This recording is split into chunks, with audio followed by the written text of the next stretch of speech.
you, Lord. As Jesus passed by, he saw a man blind from birth.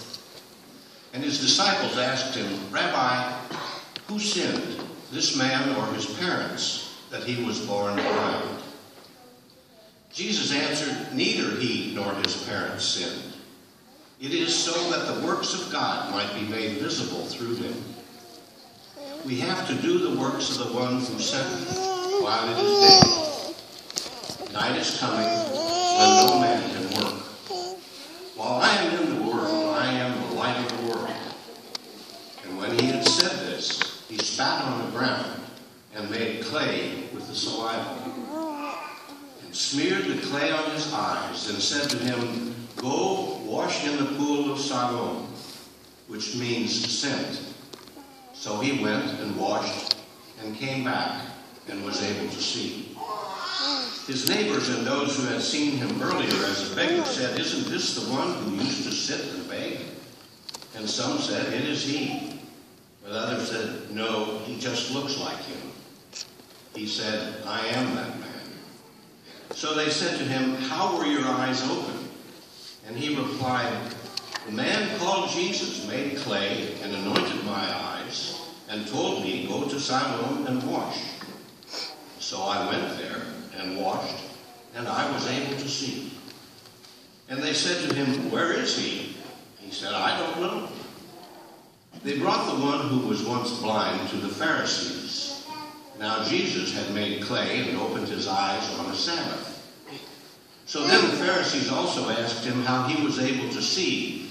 And he said to them, he put clay on my eyes, and I washed, and now I can see. So some of the Pharisees said, this man is not from God, because he does not keep the Sabbath. But others said, how can a sinful man do such signs? And there was a division among them. So they said to the blind man again, what do you have to say about him, since he opened your eyes? He said, he is a prophet. Now the Jews did not believe that he had been blind and gained his sight, until they summoned the parents of the one who had gained his sight. And they asked them, is this your son, who you say was born blind? How does he see now? His parents answered and said, we know that this is our son, and we know that he was born blind. We do not know how he sees now, nor do we know who opened his eyes. Ask him. He is of age. He can speak for himself. His parents said this because they were afraid of the Jews, for the Jews had already agreed that if anyone acknowledged him as the Christ, he would be expelled from the synagogue. For this reason, his parents said, he is of age. Question him. So a second time they called the man who had been blind and said to him, give God the praise. We know that this man is a sinner. He replied, if he is a sinner, I do not know. One thing I do know is that I was blind and now I can see. So they said to him, what did he do to you? How did he open your eyes? And he answered them, I already told you, and you did not listen.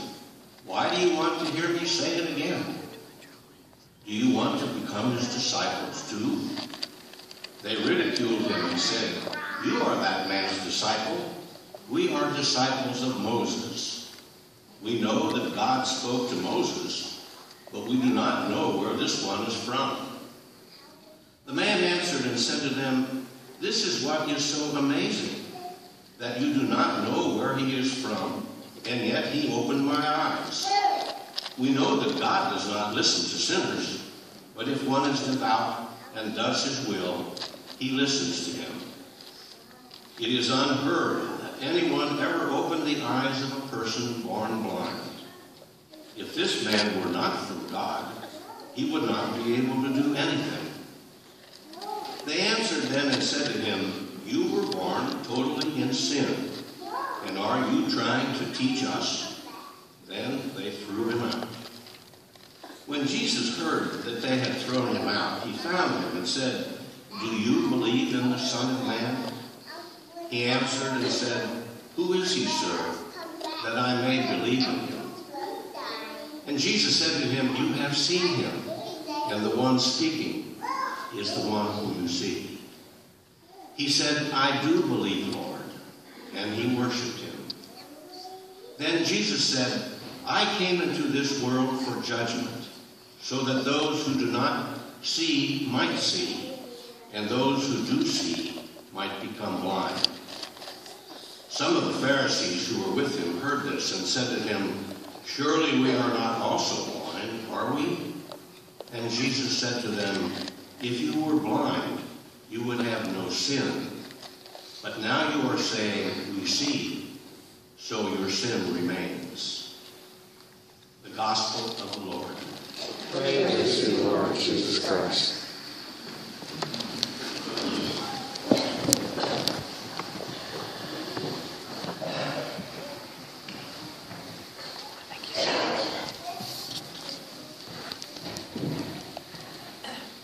Now I can see. You know I'm getting old because I have my eyeglasses right now. And most of the people that I met, when they see me, "You're getting old." Yes, I guess I am. But one time, I had a chance to change my glasses. So I did. And then the doctor adjusted the grade or the measurements. And then when I went back home, okay, I just realized that I'm getting old and I'm getting vain. So I went to Walmart and buy me a sunglass. So for the whole day, I was just wearing just fit-on sunglasses. And while I was wearing them the whole day, went back to my house, it was nighttime. And I told myself, "You don't have any power because it's still dark." I just realized that the sunglasses, I'm still wearing them. You know, in our today's gospel, the blind man was really healed. It was a miracle. Yes, true. I take off my sunglasses. But in our current situation right now, what does this passage mean to us? Now we are approaching Holy Week. Basically, because all of us have this perception in life. And there are some lies. It's just like the sunglasses obscure our view of reality. For instance, laziness. I don't have any more worth in this world, so I'll become lazy. Sometimes prejudice. I wear these glasses of prejudice, and I see all people. I am prejudiced all the time.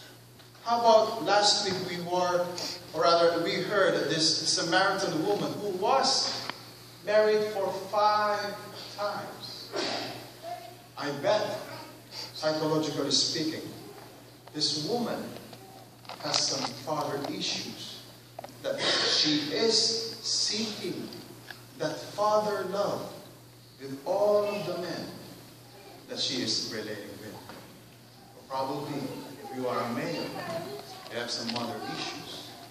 And thus, you're wearing sunglasses. The other thing that is really detrimental to the soul is when you love and then it's broken. Then you see that people whom you love, either your spouse, your husband, your children, who have you. And then all of a sudden they break your heart. And then you start to hate them. Then, may I ask you, do you really hate that person? God is love. And we are created in the image of likeness of God. I bet you still love. But the only problem in this one is you are wearing the sunglasses of hatred and anger. Take this one out so that you will see the light that is manifesting, and that is Christ. You know, look at the stained glasses again. These stained glasses are basically decorations for the church. But at the same time, they draw light into this church. That is why I plug this one in. This year, my main project is to clean this. And tomorrow, the Deacon Zig is coming here, and then he will assess it. And if I might ask, okay, we need around probably 2,000 each. That is why I'm also asking for donations. And last Friday, I already had 3,000 so that we can renovate this. Why is it important for us to renovate? It is a symbolical act for us to put light of Christ into the church so that as one community, we can see each other eyes closed, and your pastor can see again each and individual soul, the light